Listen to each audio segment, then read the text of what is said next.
A ver si empieza también a funcionar Wall Street por el feriado de Estados Unidos. O sea, no habéis feriado más en Estados Unidos, así que vamos a ver cómo los bonos... Hoy es mercado pleno. Contado con liquidez. Hoy es mercado pleno. La CUNSA tiró un número, no sé si será cumplible o no. Igual yo coincido con Matías, es altísimo. Lo que pasa es que después de ver el viernes un 64 en el dólar, hoy vemos un 57 y damos la vuelta olímpica. La CUNSA habló de un 55. ¿Es factible eso o es un número que se tiró por tirarse? Me parece que hoy por hoy ponerle precio al dólar es arriesgado porque lo que no hay es demanda de pesos.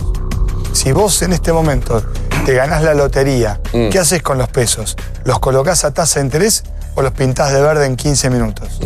¿Qué harías? Claro, bueno, puedo comprar 10.000 oficiales y el resto tengo que comprar blue o, como decís vos, qué sé yo, hacer un plazo fijo o alguna cosa de esa. La Argentina ya contó qué hace. Claro. Se va al mercado paralelo y compra. El mismo que pasó siempre paralelo, eso, ¿no? Bueno, eso. Exactamente por eso. El que la tiene... Por eso hay que aclarar qué va a pasar con las operaciones inmobiliarias, qué va a pasar con el mercado turístico. Porque el cepo que pusieron, recordemos que Cristina el 28 de octubre de 2011 puso un cepo. ¿Saben cuántas veces lo reajustaron hasta el 2015? 28. ¿Qué es reajustarlo? ¿Bajarlo? No, le fueron poniendo medidas nuevas que iban cerrando cada vez más el cepo. De modo que el cepo de Macri es el cepo del comienzo. Llegará igual. Mira, hay un dato para todos. Hay un dato para todos. Porque nosotros decimos, este cepo, dicen algunos, ustedes son los que más saben, es más generoso que el del gobierno que antecede al de Macri. ¿Por qué? Porque hablamos de $10.000. En julio, 1,5 millones de personas en Argentina fueron a comprar dólares, de las cuales solamente 26.000 compraron más de 10.000. O sea, un núcleo ínfimo. El 2%, personas físicas, no empresa, por supuesto, compró más de 10.000. El resto compra 200, 400, 1.000, lo que puede. Hoy, señores, $10.000 son 590.000 pesos. Y el resto, te sumo, Pablo, el resto de los que compran dólares, que a su vez es un porcentaje también mínimo. Lo que pasa es que yo creo que hay que entender qué significan estas medidas. Estas medidas son la síntesis de un fracaso de un no modelo económico. Esto no funciona en ningún lugar del mundo donde la economía funcione normalmente. Todas las hay medidas, estas medidas. o este control de cambio. Este control de cambio es una medida excepcional.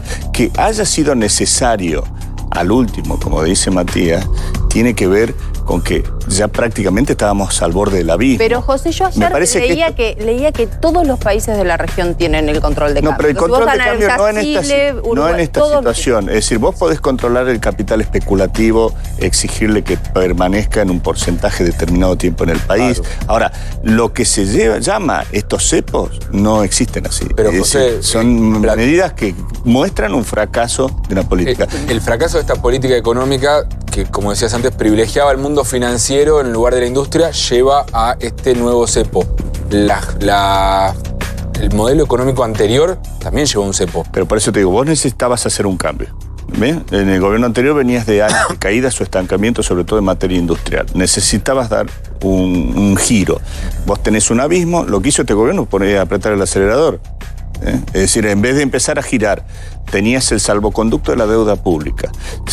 Tiene el registro este gobierno, lamentable, de ser el primer gobierno en la historia económica argentina de asumir una deuda y defaultearla en el mismo periodo. Claro, o sea que estamos hablando de algo casi para el récord Guinness. ¿Era la opción que la industria prefería, Alberto Fernández?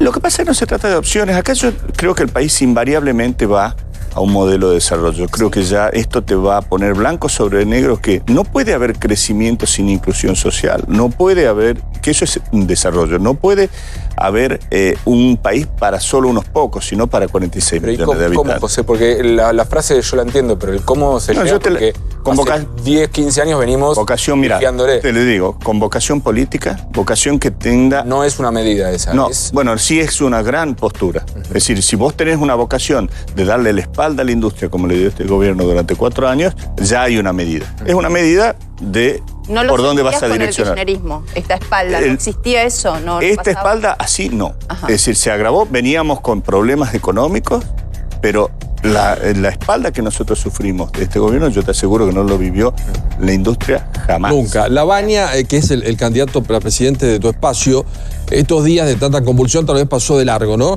Pero dijo una frase que Macri y Cristina Kirchner tendrían que dar un paso al costado, casi por el bien de la República. ¿Vos coincidís que esta alternancia de uno y otro no modifica demasiado a partir del 10 de diciembre o sí? Bueno, lo que hay que mirar son los resultados. Los últimos 8 años la economía argentina no creció. Lo único que creció fue la población, o sea que por habitante cayó el tamaño de la economía. Somos más argentinos y... De los pocos países en el mundo que presentan números tan malos, este gobierno es particularmente malo. Yo digo que compite con De la Rúa para ver cuál fue peor en materia de performance económica. No hay un solo acierto para marcarle a este gobierno en términos de logros económicos, y el último gobierno de Cristina fue horrible también. De modo que lo que está haciendo Roberto Labaña es poner arriba de la mesa los resultados que son datos, que no son relatos. Y entonces, a partir de acá, la pregunta es cómo seguir, que un poco le preguntabas recién eso a José. Yo me planteo, más allá de esta transición y después la super transición, ¿qué hacemos el 10 de diciembre? Porque los argentinos vivimos de ilusiones y esperanzas que se nos rompen rápido. Entonces digo, ¿qué país es viable cuando tenemos un dólar que sube un 38%, una inflación que está arriba del 50%, un 35% de pobre, un sinfín de personas que cobran... datos que son de los últimos días. Exacto. Planes a rolete y no hay trabajo. Es complejo, bueno, ¿no? A ver, corriéndonos de la descripción, digamos, casi catártica que hacemos todos a diario, lo cierto es que hoy la Argentina enfrenta 3 tipos de desafíos. Unos que son urgentes, otros que son importantes y finalmente los que son estratégicos, de los que hablaba justamente José. Ahora, hoy lo urgente es que además de adelantar o de extender el horario de atención bancaria, el gobierno tiene que entender que el impulso inflacionario derivado de su propia impericia genera que el sueldo te alcance para menos, que haya 30% de mora en las expensas. Claro, los alimentos tienen un precio. Bueno, ¿qué es lo que tiene que hacer el gobierno ahora? Sí, ya. Urgente, tiene que abrir los comedores escolares los fines de semana. Lo que pide Labaña no es una medida de campaña, es justamente al revés. Es decir, mire, abra los comedores escolares sábado y domingo y extiéndalo hasta marzo. ¿Eso es la emergencia alimentaria que piden ustedes? Usted tiene una crisis de carácter social, ya no es económica la crisis. Pero explícanos vos por qué hace mucho tiempo que se viene pidiendo la emergencia en alimentos. Nosotros lo cubrimos hace muchos meses, muy previo a las PASO. ¿Por qué no se puede hacer? ¿Estamos hablando de una cifra impagable para el Estado? Pero ¿por qué no se puede hacer? Lo tiene que explicar este hombre que un miércoles toma una medida y el domingo siguiente toma la medida que tendría que haber tomado el miércoles por capricho. La verdad que no lo sé porque no soy Macri. Pero digamos, ya que tenés la combinación de economía y de política, ¿es porque no quiero cargar con que en mi gobierno haya una emergencia en alimentos o es porque un presupuesto no me da? Es imposible. Yo lo que creo que las prioridades que pone el gobierno arriba de la mesa no son compatibles con este tipo de medidas. Es decir, nosotros planteamos en la ciudad y en la Argentina que es tiempo de bajar los impuestos. Porque ¿de qué te sirve a vos que te tapicen de baldosas la ciudad entera, para poner el ejemplo de la ciudad, cuando no te baja la vela y no te alcanza la plata para pagar la tarjeta de crédito? ¿Para qué querés la baldosa? ¿Me podés explicar? Digo, este es el tiempo en el que el gobierno tiene que dejar de decir, hicimos, el cemento es real. Lo que no es real es la comida en el plato. Entonces, eso es ordenar las prioridades. Y yo lo que creo es que el gobierno no termina de entenderlo porque sigue teniendo la mirada electoralista. Entonces, lo urgente es entender que hay una crisis de carácter social. Y lo importante, desde ya, es empezar a construir este puente que hace falta entre el presente y el futuro, que es instituciones que funcionen. ¿Qué reforma institucional profunda hizo el gobierno en los últimos 4 años? Hablemos de salud, hablemos de educación, hablemos de justicia. Nada. 0, ni las PASO sacaron. Entonces, no hay nada que permita que aquel que tiene que arriesgar su capital, que tiene que invertir, tenga un incentivo para decir, me van a mantener las reglas de juego. Sí, yo diría que limpiaron la policía, sobre el narcotráfico se trabajó mucho, y uno por ahí dice, bueno, está bien, ¿de qué me sirve el narcotráfico si no tengo para comer? Pero una cosa lleva a la otra. Hacer una purga policial, había que ponerse los pantalones y hacer una purga policial y sacar a policías que estaban robando con caja hace mucho tiempo. Claro, pero todo ese relato es cierto y no es contradictorio con lo que yo te digo. No. Reformas institucionales que cambien las reglas de juego. Reformas institucionales que vos privilegies un orden que hoy no tenés. ¿Estaba el margen político para hacerlo? Y esto lo sumo también a José, porque en muchos de los temas que se plantearon y se pusieron sobre la mesa, desde la oposición no hubo respaldo. Digo, cuando se intentó tocar el sistema jubilatorio, hubo acuerdo con gobernadores. Ese planteo es inaceptable, porque el gobierno contó en el 2016, cuando decidió dialogar con la oposición, en vez de ignorarla y agredirla, sancionó más de 75 leyes. Primer año. En el primer año. Entonces, primero, y creo que hubo un acompañamiento casi te diría permanente de los gobernadores al presidente expresado en el Congreso, que por eso no se entiende que cuando más necesitó, con las medidas que fue asumiendo el gobierno en estas últimas semanas, mayor diálogo con los gobernadores cuando los ignoró. Se tomaron medidas que, por ejemplo, la rebaja del IVA, que quizás está bien tomada, pero no la puedes tomar aisladamente sin consulta previa con los gobernadores. Está bien la medida, está mal la implementación. Por supuesto. Claro, por ¿la medida está bien? No, pero por supuesto. Pero no implementada. Pero no, lo que no podés hacer es tomar medidas unilateralmente sin consulta previa, porque ahí es donde empezás a descompensar el sistema. Bueno, pero de alguna manera lo que el gobierno suele repetir en esos casos cuando hacen este planteo desde la oposición de no quisieron dialogar es, al diálogo después desde la oposición respondieron con se unían gobernadores y kirchnerismo para sacar una ley antidespidos, de situaciones tarifarias también, de congelar las tarifas, cuando había un consenso de que había que bajar el gasto. No hubo tales despidos en la provincia, yo te diría, al contrario. Me parece que hubo una situación frente a un desmanejo de las variables económicas que las maneja el gobierno nacional. Hubo no solo un acompañamiento, sino una fuerza que fueron equilibrando. Pero no hubo irresponsabilidad también en la oposición de no acompañar un proceso de, por ejemplo, ajuste cuando se sabía que había que también reducir fuertemente el déficit. ¿Pero dónde lo viste el déficit? En medidas de la oposición que impulsó en el Congreso que tuvo que vetar Macri. Pero, por ejemplo, el tema del congelamiento de las tarifas o atarlas al tema salario. Pero si las congeló Macri las tarifas, ¿después de qué estamos hablando? No, estamos hablando de la previa. Vos hablas de 4 años, yo estoy hablando de 4 años, me cada volvés vez a que hablar la oposición, de 2 meses. cada vez que la oposición planteó medidas, después, digamos, Macri hoy está haciendo lo que le decía a la oposición. Por supuesto, pero hoy en la discusión, hoy no se puede analizar. La oposición le dijo mantener cierto gradualismo y cierta razonabilidad, que tenía absolutamente razón. Es decir, vos no podés hacer un ajuste de cuadros tarifarios como en el desgas, en donde obviamente dejaste afuera a la mitad de la población y a la mitad de la producción. Eso tiene que venir acompañado con cierta razonabilidad, ciertas prioridades. Pero ¿y qué razonable es decir ahora voy a bajar los impuestos y buscar no bajar el gasto con el tema tarifario, por ejemplo? O pedir emergencia alimentaria y que lo tarifario siga siendo... El uso prioritario de determinados insumos tiene que ir acompañado justamente con una agenda de razonabilidad, pensando en fortalecer oferta productiva, no seguir ahogando los sistemas productivos, dándole solo luz a lo financiero y dejando de lado a la población. Ningún país del mundo crece. Igual hoy en situación de alerta y de preocupación es como que bajamos un poquito las aguas. Por supuesto que es el juego electoral cada 2 años y cada uno va a proponer su idea y no significa desestabilizar. Hoy opinar es casi desestabilizar. Tal vez dentro de las reformas a futuro, para un país más sano, en vez de esto de reelegir, tendríamos que hacer como otros países, ¿no? Un periodo de 5 o de 6 y después el presidente o la presidenta toma descanso de por vida. Entonces no estamos hoy con un Macri que es presidente y en campaña. Sí, porque se te mezclan los tantos. Acá vivís en campaña permanente, ¿viste? Sí. Empieza el periodo, ya estás con la legislativa. Termina la legislativa, ya estás pensando en la otra. Los opositores, cuando lo era Macri, era fatal. Ahora cuando son todos ustedes, son fatal. Es terrible vivir así en Argentina. Pablo, mira, es terrible. Estados Unidos mal no le va. Pero elige cada 2 años y tiene reelección. Me parece que el problema no. ¿Sabés que me parece que la diferencia es que acá se vive cambiando de modelo de país también? Bueno, entonces, para un cambio de modelo de país, 4 años es poco tiempo. Bueno, Chile lo hizo. Yo creo que no hubo cambio, pero acá lo que hubo no fue no se planteó. No hubo cambio de modelo desde el kirchnerismo. Yo lo que creo al macrismo. Que hay un bueno. ¿Qué diferencias, digamos? Decime qué cosa distinta está terminando Macri que lo que tenía Cristina. Me parece que el final no se puede evaluar. El macrismo no está haciendo macrismo ahora. Pero no, es que el macrismo, ¿qué es? Digamos, lo que estás viendo es la consecuencia de la impericia previa. ¿Pero vos pensás que es el mismo modelo el macrismo que el kirchnerismo? No, es una especie de kirchnerismo peor, porque la verdad que no hay nada que hayan hecho que haya terminado distinto, pero con peores números.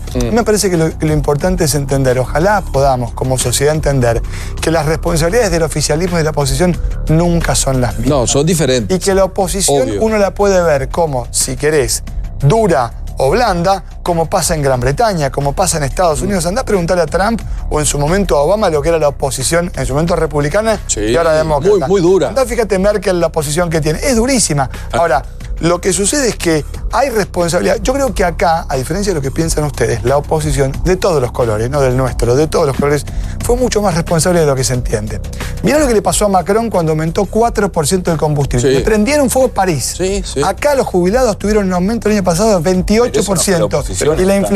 Y la inflación fue 50%. No, pero la oposición justamente... Bueno, tampoco no sé por qué se le carga las tintas a la política. Acá hay una crisis económica.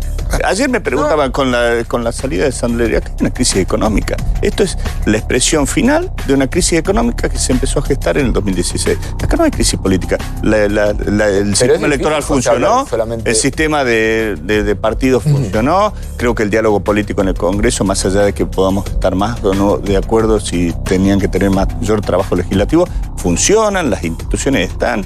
Acá el problema es que las prioridades económicas no se fijaron bien. Pero José, no hubo un plan económico y estamos terminando esto. Que se empezó a gestar en 2016. A ver, es un gobierno que vino a corregir errores que venían de antes, de crisis que venían de antes, porque te dejó sin reservas el gobierno anterior, con cepo, con inflación alta, correcto, con las tarifas congeladas. En toda esa situación, sin superávit fiscal, sin superávit comercial, en toda esa situación venías a corregir. Claramente hoy, 4 años después, fracasaste en corregir. Pero vos tenías muy pocas, varias herramientas a disposición. Vos tenías, frente a esa situación que había que generar un cambio de rumbo, tenías muchísimas herramientas. La principal es que tenías una relación de deuda sobre PBI del 38%. Hoy está 100. Es decir, sumaste casi 150.000 millones de dólares de deuda y no resolviste nada. Este es el problema. Quiero sumar también que si es una crisis económica, se agravó después de las PASO. Fue las elecciones justo lo que agravó toda la crisis. Por la falta de madurez en cómo se sobrelleva este proceso. Porque yo, el primer día después de las PASO, yo creo, y lo dije públicamente para no hacer leña al árbol caído, el presidente Macri debió asumir una posición de salir de la parcialidad, salir de lo que era el modo electoral, buscar una convocatoria con los distintos sectores que iban a estar acompañando. Y no me refiero solo a sectores políticos, sectores productivos, sindicales, y decir, señores, vamos a priorizar la estabilidad de la Argentina. A contrapelo de eso, vimos, bueno, lo que fue el balcón de la Casa Rosada, vimos lo que fue el discurso del primer día después. Es decir, también el mercado que haga una lectura negativa sobre los pasos, a mí me parece ser cuanto menos parcial.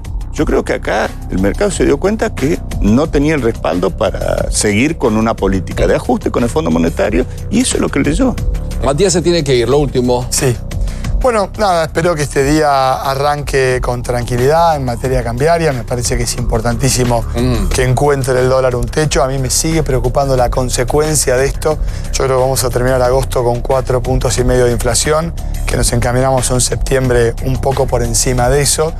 Y los meses que vienen son meses, Paulo, Sole, muy complicados en materia social, porque lo que vamos a ver es anualizada la inflación que se encamina a 3 dígitos, una inflación de 6% mensual, es una inflación de más de 100 puntos al año, y tenés todavía que discutir el capítulo salarial, porque si el sueldo corre demasiado de atrás a los precios, y el año pasado ya sucedió, lo que termina sucediendo justamente es que se sigue deteriorando lo que te podés comprar con tu sueldo. Claro. El año pasado cayó 15% el poder de compra de sueldos, que este año se suponía, por ejemplo, jubilados. Sí. Un solo caso.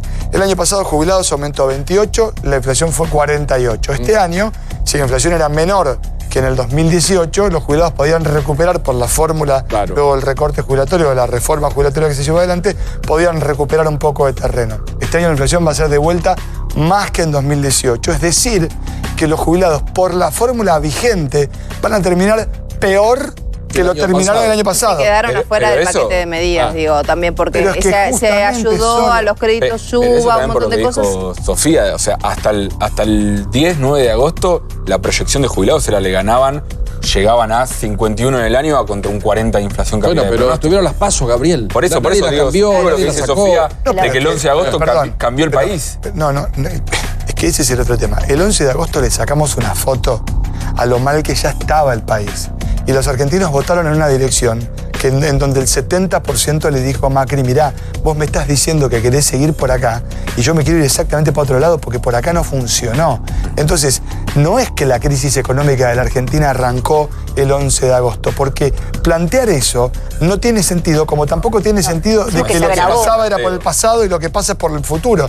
Me parece que se aceleró, efectivamente, cayó más la demanda de dinero, pero cayó más, chicos. El riesgo país antes de las elecciones era 850 puntos y la tasa de interés era 55. Ahora 2.500. No, pero está bien, pero estás comparando, en todo caso, Ruanda con Mozambique, no estás comparando Alemania con Ruanda. No me quiero ir a África, quiero quedarme en Argentina porque con la comparación con África es la que nos hace mucho mal. Pero es que Argentina antes del 11 de agosto era el tercer país de inflación del mundo y la tasa de interés ya era ridículamente alta. Lo que tenés ahora es que como somos un país tan lastimado, con el cuerpo tan lleno de moretones, cuando lo que no te dan es una trompada, una cachetada parece una caricia. Pero hasta agosto estábamos llenos de cachetadas. Digo, los números, festejamos 2,5% en julio de inflación, que es una barbaridad.